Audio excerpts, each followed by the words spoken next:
with wonderful views of Johannesburg and the Leonardo, Africa's tallest building. Nothing to do with Power BI, but here we go. Graphics essentials. Let's have a look at them for Power BI. So balance, unity, contrast, alignment, hierarchy, rhythm, proportion, variety, and emphasis. I will try and address most of these principles in the following project. But let's first have a look at how we create the original tapestry, the canvas background. This is construction supplies, some data I got AI to produce for me. And this is not Power BI, it's PowerPoint. So what I'm doing is I created that little slide and I'm going to save it now as an SVG. Let's put it in my YouTube temporal. There we go. So let's have a look at down to SVG. There we go. Saving it as an SVG. Don't worry about this one. We'll save just this slide and then we need to get out of PowerPoint and we don't need to save the PowerPoint presentation. We just save the SVG. So let's get into Power BI now. And what we're going to do is we're going to set that as a background. Power BI coming up. New slide, there we go. Sorry, new presentation, there we go. You need to be logged into your account. That does help a bit. So let's go and have a look at this. We activate the formatting icon. It's usually a paintbrush or a roller painter. Canvas background. And I'm going to browse that SVG file. Let's go and browse it. Where is it? There we go. My little i3 struggling here. Nothing happens. That's because I haven't reduced the transparency. So let's reduce the transparency and there it is. Now we have all of the pieces in place. We need to import the data. I'm going to be doing a little bit of data transformation here, nothing much. Remember, this video is primarily about the graphics, but I will introduce some of the other stuff as well. So there's the file that Claude created for me. Pretty cool. Or was it ChatGPT? I forget. But pulling it in, and I pulled in a relational database. It unfortunately creates 6. I only need 3 of those 2-dimensional tables and 1 fact table. There we go. And they all look fine, but I'm just going to get into transform data anyway and look at a couple of things. The others are really duplicates. I'm not too sure why it was created that way, but sometimes that happens. Transform data, let's get back into it. And let's look at Power Query now and see how we can in fact transform this data. What I do like about this is when I go and look at the dates, look at that.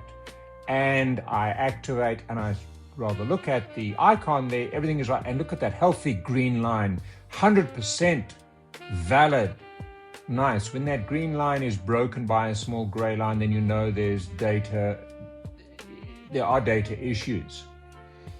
All right, I'm going to go to the extreme right. There was a column, as I recall, I created in Excel that I don't need here. So here's the column. It's called column 1. It was just an experiment. I'm going to get rid of it. So I right click there and I go to remove.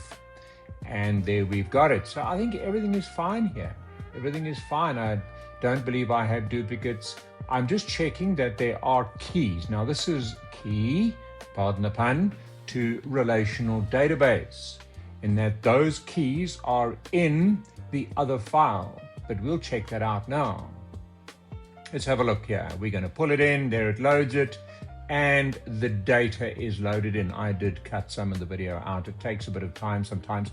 Let's go and have a look at the data model, which in my case is blanked out a little because of my dark color scheme, but look at the relationships there. Aren't they beautiful? Look at that. I'm extending the fact table and we're going to look at those relationships. The material key is related to the material key. And here the supplier key is related to the supplier key. This is important and Power BI picks it up automatically. Power Pivot doesn't, by the way. Good. So let's expand all the fields and let's start working with this over here. I will introduce those graphics principles in due course, but I'm looking at all the fields over there. They are beautiful. The date hierarchy is there as well, which is always helpful. we're going to be using that. First thing I'm going to be activating is just a little card, and I do recommend that you activate the card first to set your formatting. Remember, bearing in mind all those principles, we're going to be setting the formatting here. We're just adding the total spend to that card. It's white, it's boring. Let's go and make a couple of changes. I'm changing the size over there. So what you do to one, you're going to do to all of them. Now look at those principles. We're looking at contrast here. This is the important thing. Contrast is the principle we're looking at. So let's go and have a look at contrast. We're going to be looking at the title. We don't want a title, turn it off.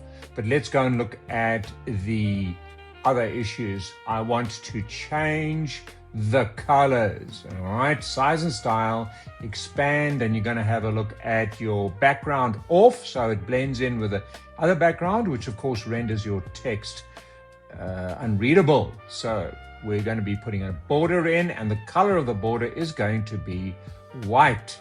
I also want to make the corners rounded. So let's go and, not padding, I want to make the corners rounded and increase the angle of the rounding like so. And let's go and change the color of the text. Title, not a call out value, that's better. And make it white, nice contrast. That's what we're emphasizing here. Not only that, but we want the other issues applied. So if you look at all of these things, we're going to be specifying how we copy paste it. So let's just change the category label to white. Yes, there's the contrast as well. Sum of total spend. That's what I want. Okay, turn the shadow on, although shadow won't really show with such a dark background, but I like to turn shadow on. Okay, turn the background off. You see that's not what you want. Let's make it a different color though, not the same color, a different color. So we're getting a lot more exciting here with the contrast. Not too exciting, but a lot more exciting than what it was. Now what you do is Control-Z, Control-V, and there you've got your format in the next box. Look at that, balance. Unity, that's what we want, okay? Balance and unity, we're building up the principles there. Let's do it a third time. Of course, it's got the same metric in it, but we'll change the metrics in due course. Created our balance there. Now let's go and look at changing the metrics. So I'm going to be looking at unit price in that one. Turn the old metric off first, and then quantity, all right, used. There we go. Now remember, we're dealing with construction and supplies and all sorts of things. The topic is not as important. Now we're inserting another visualization, which in this case is indeed a simple line chart. And I'm going to be adding the months to the x-axis. Of course, there's no data, so it won't show yet, but we are now going to, let's just choose the standard, I think, spend, total spend, in order to look at that total spend. And there it is across the months. Now we need to do all the formatting. You can use Format Painter, but it won't automatically transfer many of the features. So let's just go and do that manually. We're going to be looking at the x-axis and the values. That usually is the first thing you do. And then you look at the y-axis and the values. All right, there we go. Let's go and expand the values, and we're going to turn those white as well. Contrast, very important. Make it a bit deeper. And there is our distribution of total spend across the months.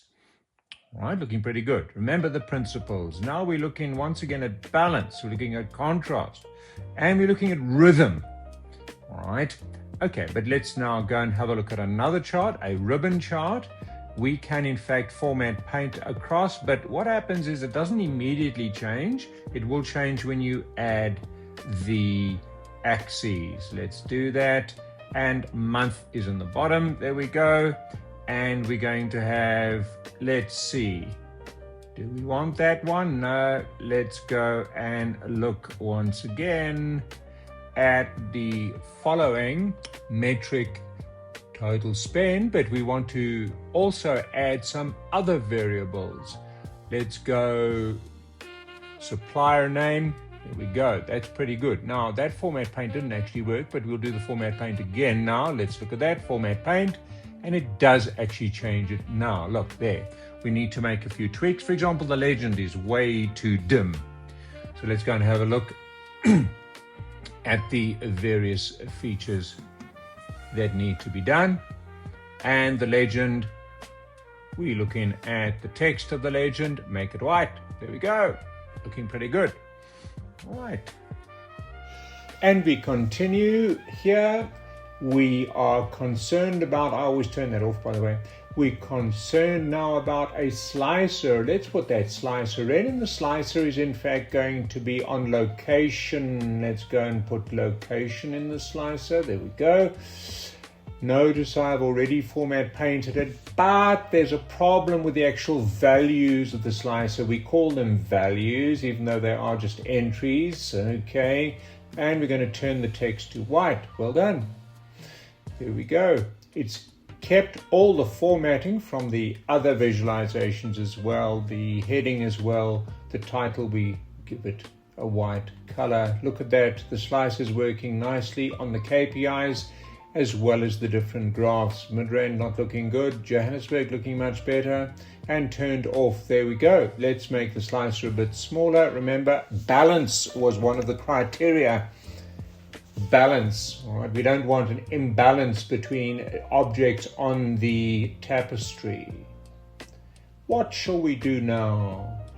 What we're going to do now is we're going to duplicate the page. This keeps all the formatting as you want it. And on page 2, I'm going to do a couple of things. I'm going to change that to a KPI, a power KPI. Now, let me just explain something. Where do you get that power KPI? You download it from the internet. You download extra visualizations under more visuals. You'll see in the ribbon up there, more visuals. So what am I looking at in this power KPI? Let's just change the text again. If we lose some of our formatting, we may need to tweak it, and that's exactly what I'm doing. The y-axis text, let's go, y-axis text. There we go, font color and white. Excellent. So, done a couple of tweaks. And I'm going to create an extra measure now to act as the second line on the KPI. Let me explain this measure. This measure can be explained in the following way. Let's just first copy it. I created the extra measure for comparison on the KPI. There we go. There's a measure, and I got it from ChatGPT, and there it is. It takes the material usage, quantity used from the facts table, and multiplies it by a related metric. All right, so let me just explain that. This is a DAX measure that calculates total standard cost spent across all material usage record. It loops through every row in the fact material usage table, and for each row multiplies the quantity used by the standard unit cost pulled from the related material lookup table, dimension lookup table. It then sums all those individual line totals together. In plain English, for every material used, multiply how much was used by what it should cost per unit, then add it up. You can just put that sentence into ChatGPT or to Claude and it'll give you the DAX measurement. Pretty cool. You can see now I've identified that metric up there and I'm activating it. It is dark blue and it's not standing out nicely. Remember, contrast, very important.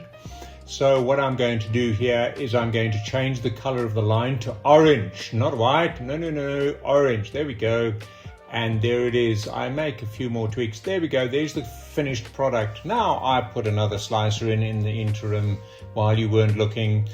There the KPIs on the card, and then on the top left is the power KPI, which compares that measure versus the total spend. Let's look at the principles. We kept balance, unity, contrast. We had rhythm. We had a nice hierarchy of things. We had alignment. We had proportion. We had a variety as well, and emphasis too. So it's quite nice keeping all those things in balance.